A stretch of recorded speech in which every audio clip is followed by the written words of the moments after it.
وصیت 13: نیکی در حق پدر و مادر.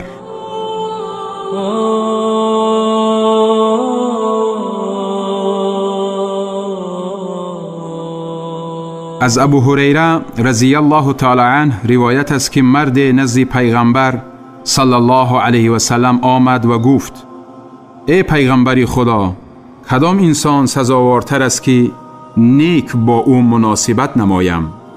پیغمبر صلی الله علیه و سلم فرمود: مادرت. گفت: بعد از آن کی؟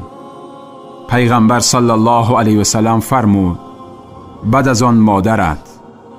گفت: بعد از آن کی؟ پیغمبر صلی الله علیه و سلم فرمود: بعد از آن مادرت.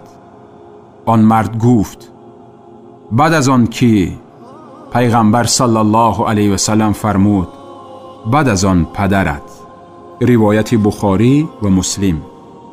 از ابو هریره رضی الله تعالی عنه روایت است که پیغمبر صلی الله علیه و سلم فرمودند: زیان و خسارت باد، سپس زیان و خسارت باد، سپس زیان و خسارت باد شخصی را که پدر و مادر یا یکی از آنها را در می‌یابد و داخل جنت نمی شود.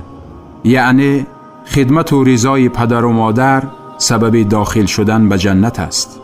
روایت احمد و مسلم.